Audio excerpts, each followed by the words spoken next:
Community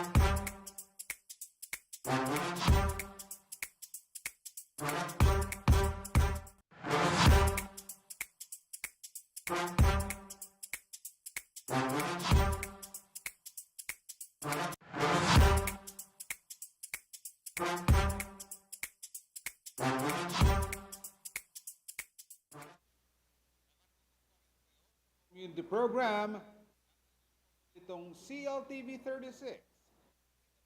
Topic, syempre, ito po si Jody Diaz Mercado, ang inyong kasama sa kwentuhan ngayong araw. Para po sa karagdagang balita at updates, tumutok lamang ho kayo sa aming mga social media platforms. Ang aming pong official Facebook page ay CLTV 36 Official. Meron pa ho kaming isa pang Facebook page. Ito po ang CLTV 36 News. Ang aming pong IG account ay CLTV 36 Official. Puntahan po ninyo ito at makikita nyo ang aming mga Instagrammable posts. Samantala, ang aming pong Twitter handle ay CLTV 36 para ho sa aming mga tweets. Para sa mga nais mapanood ang mga nagdang episodes at programa ng CLTV at ang aming latest uploads, mag-subscribe ho kayo sa aming YouTube channel na CLTV 36 Official. Para sa karagdagang impormasyon hinggil sa CLTV at sa aming live streaming, i-type lamang po sa inyong web browsers ang www.cltv36.tv. And syempre, meron din ho kaming TikTok 36. Basahin na po natin ang inyong mga ipinadalang komento sa ating topic question of the day. Signs na hindi nagre-review o nag-review ang kaklase mo. Maganda to. Magkakaalaman na kung ano bang diskarte ng mga nag-exam.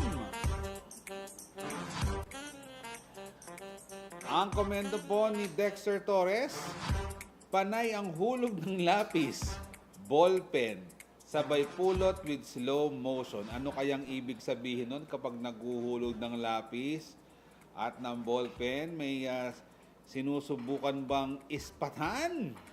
Kaya hinuhulog ang lapis o ang ballpen? Dexter, ha?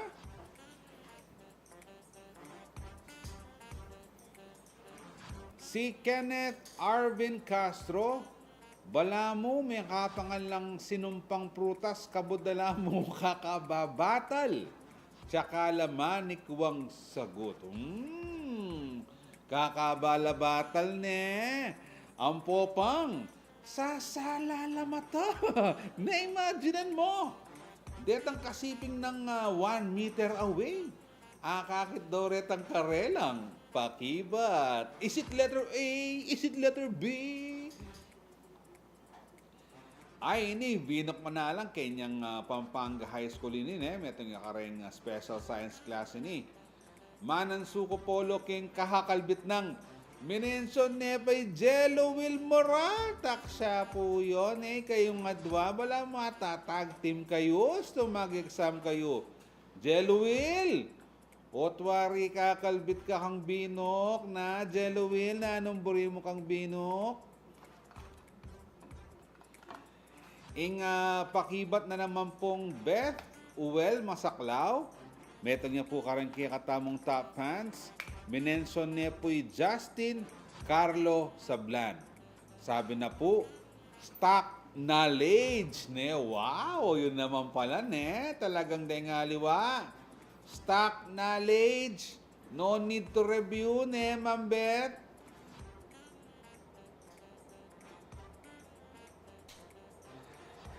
Maraming salamat po sa inyong pagsagot sa ating topic question of the day. Diba? Ngayon kaya, no? Alam ko, nung mga sinaunang panahon kasi, talagang iba-iba yung diskarte sa pag-exam. Pero ngayon, dahil alam na ang sekreto ng mga estudyante, alam ko may nakapag-adjust na rin ang mga teacher upang mahuli ang kanilang mga estudyanteng hindi nagre-review tuwing may pagsusulit. At sa ating pong kwentuhan ngayong araw, alam niyo po bang Pumangalawa ang Angeles University Foundation sa mga top performing law schools na may 11 to 50 bar takers sa katatapos lamang na 2022 bar examinations.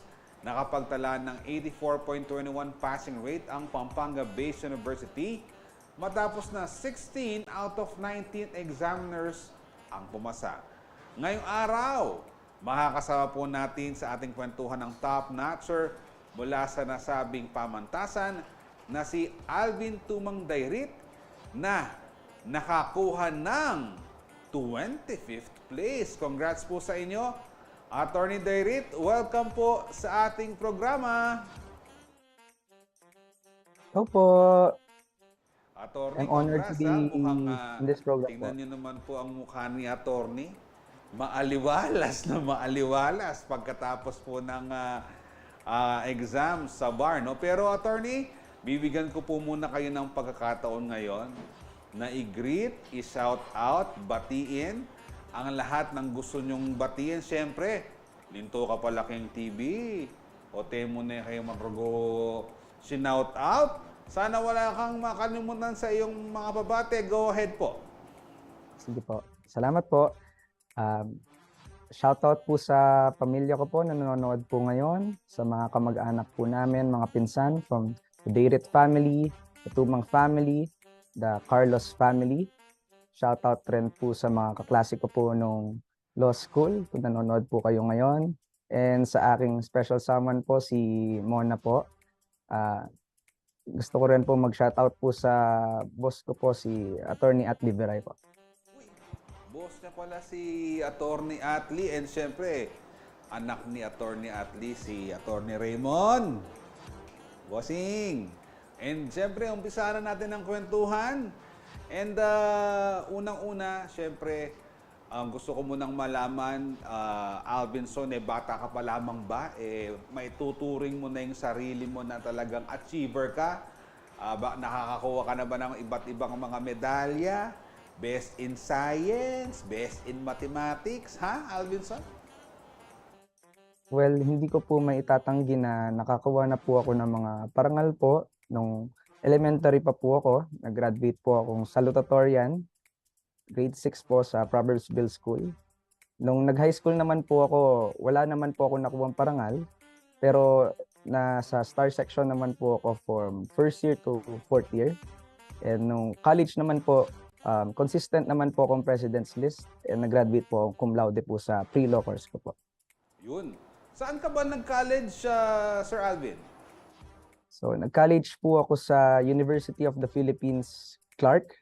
So, extension po siya ng UP Diliman po sa Clark. Ayun, oo. Huwag kang mag-alala. Ka-scholar ng bayan, ano bang iyong student number? Para namang maging close tayong dalawa. Anong student number mo, bossing? 2014 po yung simula. Ba, ganyan ho talaga kami kasi mahahalata po yung edad namin kapag babanggit po namin ang aming student number, lalo na po kapag kayo ay mag-aaral ng UP system. And kamusta? Kamusta ang iyong kolehiyo? Nabanggit mo kanina, you were a consistent president lister. Kumusta yung pre-law mo sa UP Extension Program sa Clark? Masasabi ko naman po na nabigyan niya po, na-prepare niya po ako para sa law school. Marami po akong natutunan as compared po nung high school po ako, pagkapasok po college, nabigla po ako na magagaling rin po yung mga kasama ko po. So napilitan po akong magsubikap po mag-aral po doon and magagaling naman po yung mga professor. Kaya marami naman po ako natutunan po habang nasa UP Clark po ako. So masasabi ko naman po kahit paano handa niya naman po ako para makapag-law school po ako. Sir Alvin, you took applied psychology sa UP Clark, no? Bakit ito ang napili mong kurso? Although alam ko, limited lang ang mga courses sa UP Clark, pero baka may iba ka pang mga choices sa ibang UP school sa buong bansa, Sir Alvin. Okay po. Magiging honest lang po ako dito. Sa totoo po niyan, nung nag-take po akong UPCAT ay hindi ko po nakuha po yung mga gusto ko pong school na or mga UP campuses po na pinili po namin. So nung lumabas po ang listahan, hindi ko po nakita ang aking pangalan sa UPCAT passers. Pero po later on, pinadala po sa amin ano po yung UP grade po namin. And sabi po ng nanay ko, try po namin magpa-reconsider po sa UP Clark. Pumunta po ako sa UP Clark.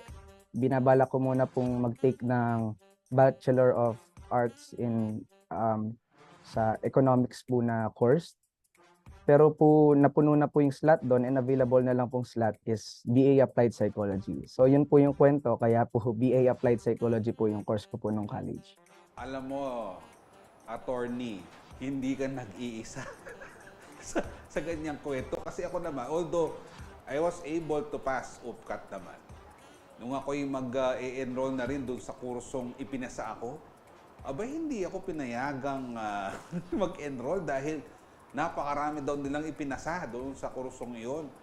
So, nandoon ako sa mga non-quota courses naman na inilipat at nagkataon meron pang mga opening doon. And siguro the rest is history.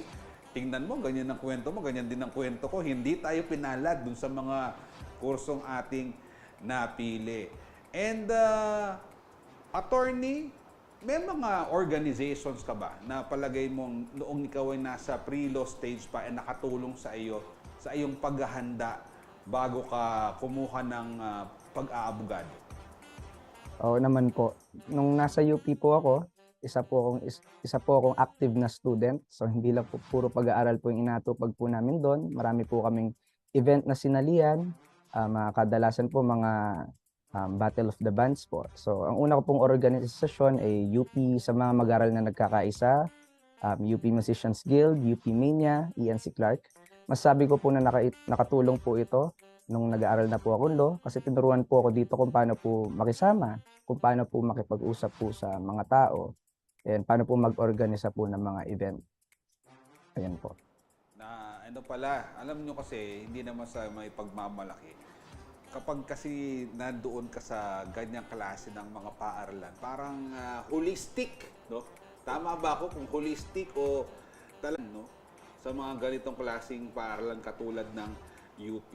Pero sa pagkuha mo ng kursong abogasya, may ano ba? Meron bang parang nag-impluwensya? Or ito ba'y matagal mo ng pangarap na maging abogado in the future?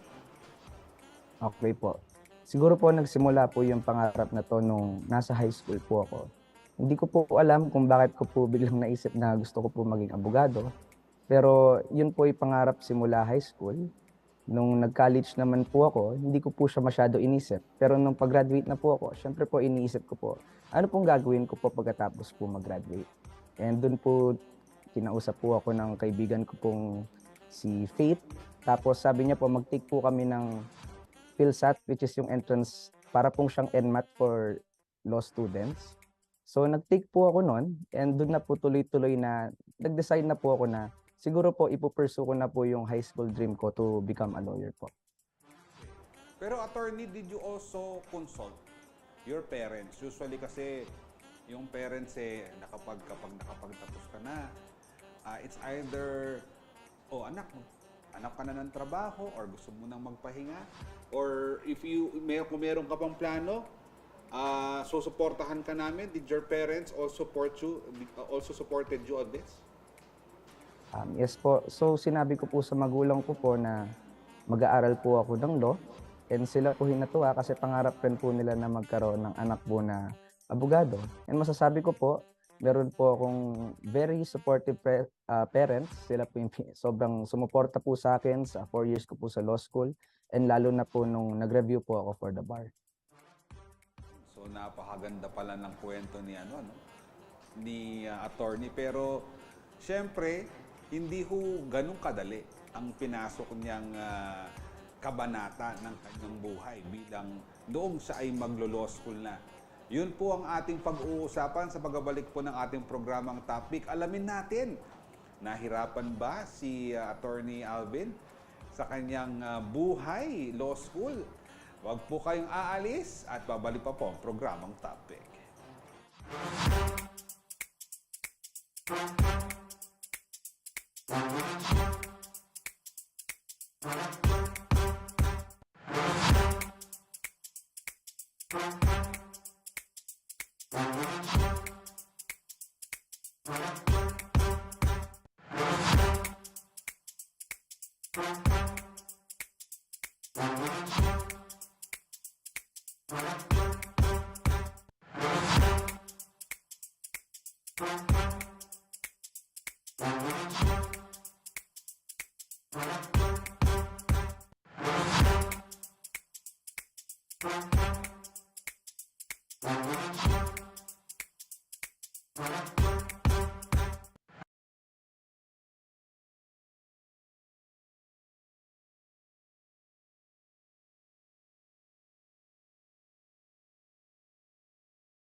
Kayo po ay nakatutok pa rin sa ating programang topic. And heto, basahin na ho natin ang inyong mga ibinadalang komento sa ating topic, question of the day. Napaghahalata kayo, ha? Signs na hindi nag-review ang kaklase mo. Yung ating resident historian, yung mga kaklase niya kaya noon, ano ba yung signs, ha? Reynaldo Bravo Jr., baka may gusto kong i-share. Ang sabi po ni Yel Nakpil, mabilis matapos sa exam ng hula lang kasi. Oo, baka ano yan, mga ano yun, mini, mini, mo, pwede gano'n, kaya ano, yung may mga ano yun, yung mga flames, FL o lab, gano'n, baka Lalo na kapag multiple choice yung sagot. Si Crisanto Feliciano na isa sa ating top fans, nakangiti lang, naku po. Yun ang delikado, nakangiti lang. Baka hindi alam ang gagawin, hindi alam ang sasagutin. Pero smile pa rin. Good vibes lang kahit hindi nag-review. Si Norisa Dizon Pachu. Mangopyaya ka ako, ay noko. Norisan rugo, rugo nilaglag mo naman agad na mangopya laki ka rugo rin kaklase mo. Ika naman, balo da tuloy ka niyan na mangopya pala kaya ka. Kriste G. Mendoza, minention niya pa Crisnel Cruz. Lamo, giraffe ka mo aro, Crisnel, kaya tayo nga mag-review. Atin pa itang mamye kung sign pag letter A, mga muskumbwak, ayan na. So, meron talagang mga in cahoots, no? Merong mga nagsasabwatan, no? Pag hinawi yung buhok, letter A dito sa kanan. Kapag letter B, dito. Letter B, gano'n, Kayo talaga. Pag letter C, gano'n. Okay. Letter D, gano'n. Pag multiple choice yan. Pero ang tanong ko ganito, paano kung yung exam nyo, physics, chemistry, mathematics.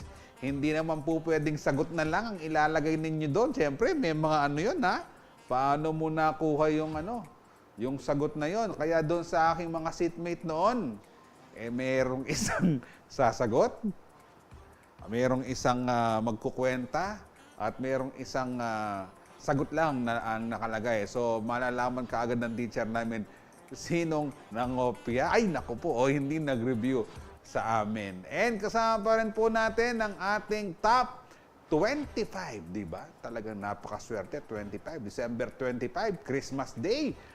Na si Attorney Alvinson Dairit. Attorney, ikaw naman ang sumagot. Wag na lang nating ipagpalagay noong law school. Pero nung kabataan mo, ano ba ang signs na yung ibang classmates mo ay hindi nag-review sa inyong pagsusulit, attorney? Siguro po kapag nagtatanong rin po sa akin kung nag-review ka ba. Ayun, alam nyo, play safe dun si attorney, Ayaw niyang ilaglag yung mga classmates. Alam mo, pero ito, attorney, doon sa nag-exam kami noon sa AS, meron akong classmate, hindi nag-review. Habang sumasagot ako, hinila yung test paper ko na, bakopya, gumanon siya, wala akong magawa kasi member ng varsity. Oops, ano ko tuloy ko. Sino kaya? Oy, peace tayo, sino ka man? Pero, kwentuhan pa rin po, hinggil po sa pagkakapasan ni attorney ang ating pag-uusapan. So, attorney, nung kayo ay pumasa na at nag-enroll na, saan mo pala kayo kumuha ng inyong pag-aabuga sa anong paaralan po? Sa AUF, tama pa? AUF, Sir Attorney, tama po ba? Bakit ito po ang paaralan na napili nyo? Hindi ho kayo nag-UP, o hindi ho kayo ibang San Beda or ibang prestigious law schools? Bakit po AUF? Okay po, sige po. So, sa simula po kasi, syempre po nag-exam rin po ako sa UP Law po. Meron po silang aptitude exam po doon. Ngunit hindi ko po, naalala ko po kasi time pressured po yung exam. Hindi ko po siya natapos. So, expect ko na rin po, hindi rin po ako papasa. Pero po yung kaibigan ko pong sinabi ko po kanina, si Faith, sinabi niya po sa akin na mag-exam po kami sa AUF Law. So, doon po na pick yung interest ko. Tinanong ko po yung mga iba ko pong kakilala nag-aaral po doon. And nasabi po nila na isa po siyang napakagandang law school, yung mga professors po, legal luminaries. So, sabi ko, okay pala dito. So, dito na lang ako mag-take. Pero yung na-motivate po sa akin, sinabi po sa akin na meron daw pong entrance scholarship po kapag nag-graduate daw po ng cum laude sa college. So, nag-entrance exam po ako sa AUF and nakapasok naman po ako. Yun. And alam mo kasi ako, naniniwala naman ako sa attorney, no? Minsan wala rin sa school kasi yan, no? Alam naman natin, kunwari, mababanggit, pumasa ng UP yan, pumasa ng UST, Ateneo, Lasal, San Beda, no? Sa mga premiado at prestihiyosong paaralan, pagkatapos mong graduate o pagkatapos mong makapasa ng bar, kung papaano mo gagawin ng iyong sarili noon, wala naman sa school yon, di ba? I think ganun dapat yung ang maging isipan na hindi ko mo nag-aral ng UP, magiging matagumpay sa next stage ng kanyang buhay. Nasa tao talaga yan. And pwede mo bang ikwento sa akin ang iyong buhay law school dyan sa AUF, even though na ikaw ay taga Pampanga, ano ang kwento mo nung ikaw ay nag-aaral na sa pag-aabogasya? Okay po. So, nung nag-aral na po ako sa AU, so first day of class, first week, kung ano po yung in-expect ko po na maganda po yung school and magaling po yung nagtuturo, nandun naman po na sobra po akong na-challenge. Medyo in-expect ko po na mahirap po siya, pero nahirapan pa rin po ako. So, kung wari po, nung una po kaming nagklase po, naalala ko po noon, criminal law, bigla po kaming inassignan ng 30 na cases po na babasahin. So, nabigla po ako na bakit ganon? Ganito ba araw-araw po yung gagawin namin? So, kinabukasan po nung sa klase, nagpuyat po kami para lang po matapos po yung 30 na cases. And pinarecite po namin pinarecite po sa amin randomly po yung mga cases na yon. And doon ko po na-realize na ang hirap pala talaga ng law school. So kung iniisip ko na mahirap, mas mahirap pa pala doon yung may experience ko. So nung mga first 2 weeks, meron rin akong thoughts na kung para sa akin ba talaga yung pag-aaral ng batas. Pero hindi po ako nag-give up and nagdasal lang po ako sa Diyos na kayanin ko po siya. Kaya pinagpatuloy ko na lang po yung pag-aaral ko po ng law. Hindi ka pinanghinaan ng loob, no?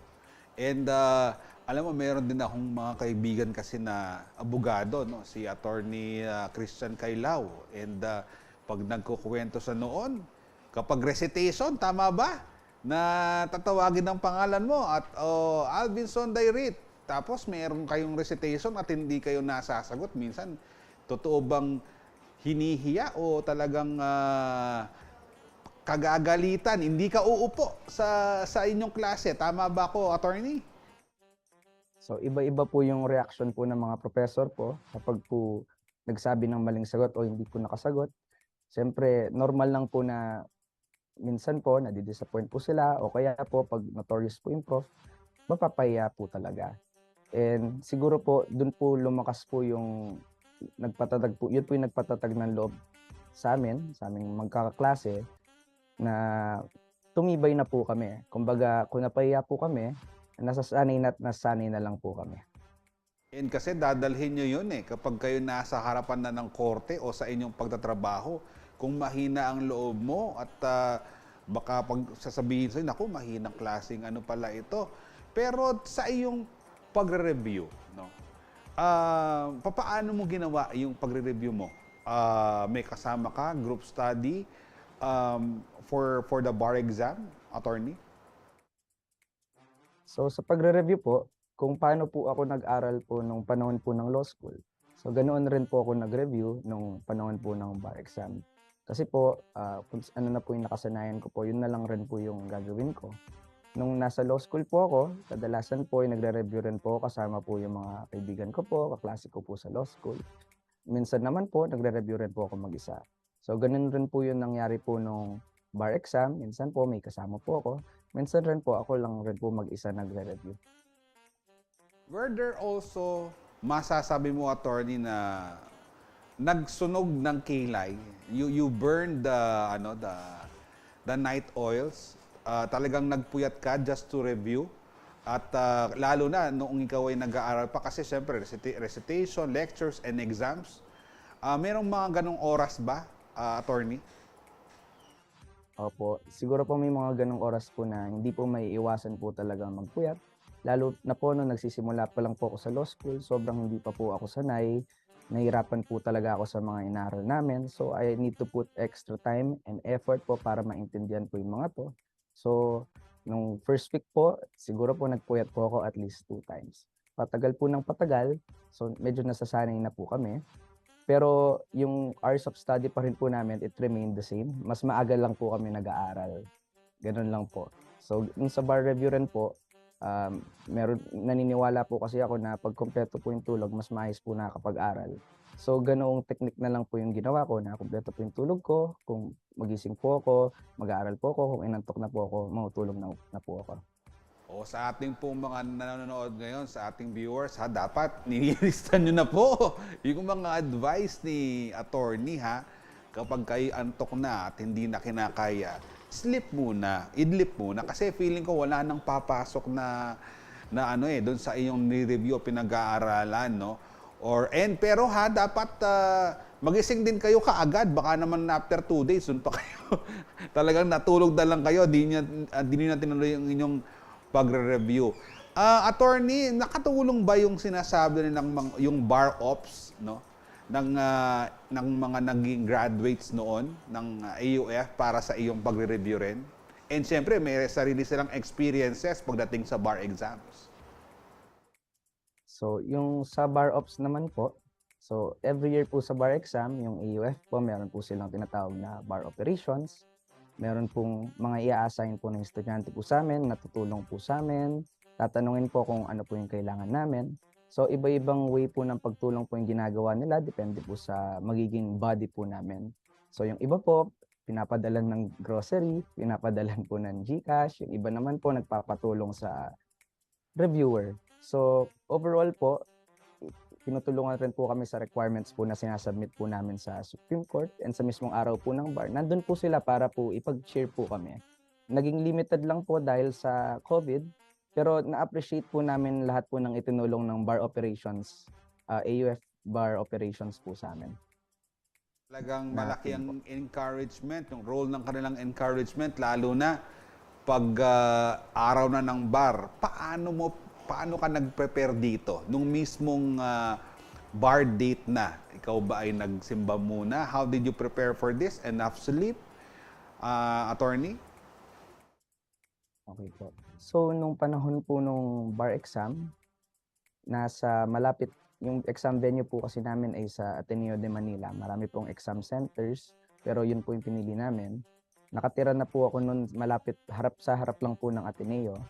So, yung ginagawa ko po before po every bar exam is of course po, nag-aaral po ako para sa mga upcoming exam po nun. Kasi po 4 days po siya, iba-iba pong subject. So, kung ano po yung malapit na subject, yun po yung ifo-focus ko po pag-aralan. So, sa totoo po, wala na pong time gumawa po ng ibang bagay dahil kailangan lang po namin mag-focus po sa pagre-review. Sobrang rami po kasi ng coverage po ng bar. So, kailangan po namin siya matapos. Kahit di po namin siya ma-memorize o masyadong maintindihan, kailangan po namin siyang matapos para po sa susunod na araw ng exam. Maaga rin po kami nagigising. And kung meron pa pong oras sa Ateneo po, pinapayagan naman po kami mag-review ng sandali.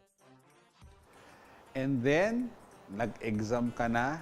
Ano ang masasabi mo na pinakamahirap na bahagi ng exam nung nandoon ka na? Saan ka nahirapan? Sa subject po ba? Anong subject po ako nahirapan? And ano ang feeling habang nag-exam na rin? Kabado ba? Excited?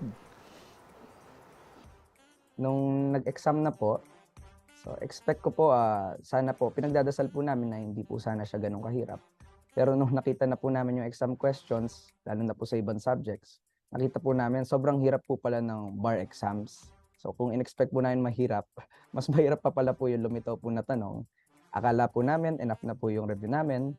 Pero marami pa pong tanong yung kahit ako po, hindi ko rin po alam po sagutin. And I tried my best to answer. Siguro po, makaka-relate po yung ibang nag-bar exam na nahirapan po kaming lahat sa civil law exam, part 2 po. So yun po siguro yung pinakamahirap na part po ng exam. Nagulat po kami sa mga tanong, yung iba po hindi po namin talaga masagot po ng maayos. So nahirapan po, honestly po ako po, nahirapan po ako sa exam. Pero araw-araw lang po ako nag-pray po kay God na lakasan niya po yung loob ko na kahit nagkamali po ako sa mga nakalipas na araw, ipagpatuloy ko lang po yung pag-exam and matapos ko po yung 4 na araw po ng bar examinations. And attorney, ito lang ha, curious lang ako, paano ba yung exams? Ano ba yan? Mga essay type ba yan o mga multiple choice or meron silang senaryo tapos sasagutan mo? So yung exam po namin, pure essay po siya. And lahat po yon puro scenario po na tatanungin. So, kunwari po sa criminal law, sasabihin po dito, yung taong to, pinatay si ganito, pero ganito yung nangyari. Tapos tatanungin po kami kung criminally liable po ba siya, ano pong krimen yung kinomit niya. So sa bawat pagsagot po ng tanong, kailangan po talaga familiar po kami or at least or memorize po yung batas para po may maisulat po kami sa nasagot. Ganun po yung exam po sa bar. Parang according to Republic Act, ganun. yung mga sinasagot ni attorney. Pero, attorney, ito, tinatanong ko ito sa lahat ng aming mga nagiging bisita na nagiging top-notchers at naipapasa ang kanilang mga licensure board exams. Attorney, ikaw ba ay naniniwala din dun sa mga pamahiin? Ha? Yung mga may sinusuot, yung mga may tinatasa, ano yung mga pamahiin na ginawa mo na sinundan mo rin, attorney, meron ba? Sa, nakalimutan ko na po pero sa pagkakaalala ko po, wala naman po akong pamahiin po na ginawa. Hindi rin po ako naniniwala po sa mga pamahiin po. Siguro ako lang po yon. So mas dinadaan ko po sa dasal po yung sa pag-exam kaysa po sa pamahiin. Pero ano naman po sa mga gumagawa ng pamahiin, wala naman pong masama kung gawin rin po yon. Katulad po ng pagsipa po ng upuan pagkatapos po ng exam, sa pagbali po ng lapis. So ano po, feel free lang po tayo gawin po lahat yon if that will make us feel better po. Pero ako po personally, hindi po ako gumawa po ng pamahiin nung nag-bar exam po. Oo, nakita nyo si attorney, ha? Talagang, siyempre, kanya-kanyang paniniwala yan. Siya, hindi siya naniwala dun sa mga pamahiin na may sinusuot na ganito, nagpapa-sharpen ng pencil, iba't iba yan. Pero attorney, papaano mo nalaman na ikaw ay pumasa? Did you personally look for your name or merong nagbalita sa'yo? How did you learn that you passed the bar? Okay po. So, nung araw po na yon, kwento ko lang po sandali. Sinabi po sa amin na magla-live po yung Supreme Court po ng 10 a.m. Pagka 10 a.m. po, wala pa rin pong live. So, sabi daw po sa amin 11 a.m. Pagka 11 a.m., wala pa rin pong live. So, nasa labas po kami noon, wala po kami sa bahay. So, nag-decide na po kaming umuwi. Ay kumain muna po pala. Nung mga 12, so kumain po kami. Nung 12:30 p.m. na po, doon pa lang po nag-live po yung Supreme Court. And nasa daan po kami, nagda-drive po yung tatay ko pauwi po sa amin. Kaso po, ina-anunsyo na po yung results. So, nag-park muna po kami sa tabi ng daan, sa bandang Angeles po. Yung una pong inanunsyo is yung pangalan po ng top 30. Pero habang ina-announce po yung top 30, meron na pong tatlong list po na nagpa-flash po kung sino po yung mga nakapasa po sa bar exam. So yung pangalan ko po ay apelyido ko po is Dayrit. So matagal pa po bago po makaabot sa akin since marami pong may apelyido na A. So hinihintay ko lang po yon, natatagalan po ako. Hanggang hindi po kasi ako nag-expect na mag-top notcher po. So hindi ko naman po pinapakinggan po yung top 30. Hanggang sinabi po na ni Justice Kagiwa, yung bar chairperson po namin, na from 25th place from the Angeles University Foundation, Dayrit Albinson Tumang. So, narinig po ko po yung pangalan namin, kasama ko po yung pamilya ko. And sobra po kaming nagulat, sumigaw-sigaw po kami, naiyak po kami kasi hindi po namin talaga ini-expect na ganun po yung magiging result. So, nalaman ko po siya personally, pinapanood po namin lahat, tapos in-announce po yung pangalan ko as top notcher. So, dun ko po nalaman na nakapasa na po ako ng bar exams. Talaga namang, again, congratulations, attorney. Nakakabilib ka naman talaga. Talagang everything you did, no? Talagang pinaghirapan mo. Sacrifices, pagsisikap, pagtsatsaga, and siyempre, pagdarasal na rin. Nakapag-celebrate na ba kayo, attorney? Kayo ba'y nagpunta na ng church or nakapag-divang privately with the family? And nakita mo na ba yung mga tarpaulin mo sa kalsada, ha, attorney?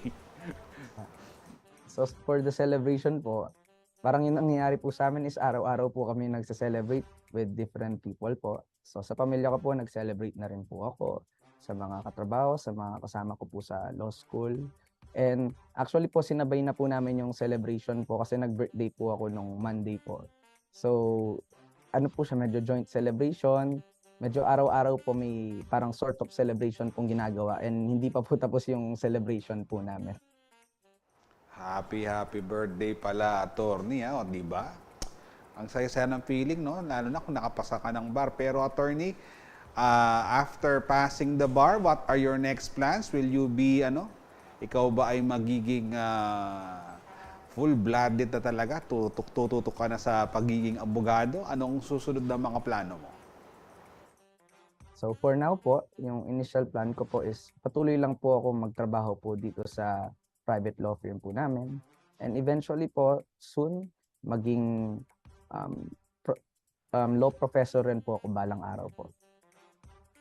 Ano naman ang mga message mo sa mga kasalukuyang law students? Bigyan mo sila ng mga advice and tips. And upang siyempre, pagdating ng panahon, kahit hindi mag-top notcher, talagang maging na sila, official na mga abogado. So sa mga law students po na nag-aaral po ngayon, gusto ko lang po sabihin sa inyo na kaya niyo po yan. Never lose your grit po. Do your best po and God will do the rest. So God has the final say in your life. So wag po kayo panginaan ng loob. Wag niyo pong pansinin kung meron pong nag-discourage po sa inyo. You know yourselves po. And if you trust in God, if you do your work, and eventually po, makakamit nyo rin po yung mga pangarap niyo pong gusto and magiging abogado rin po tayo. God's plan, God's timing, all in one. And of course, siyempre nais kong i-congratulate ang iyong parents talaga. Kasi talagang full support and talagang tuwang-tuwa sila and now, meron na silang attorney sa kanilang pamilya. Attorney Alvin, maraming salamat po sa inyong oras na ibinahagi sa amin.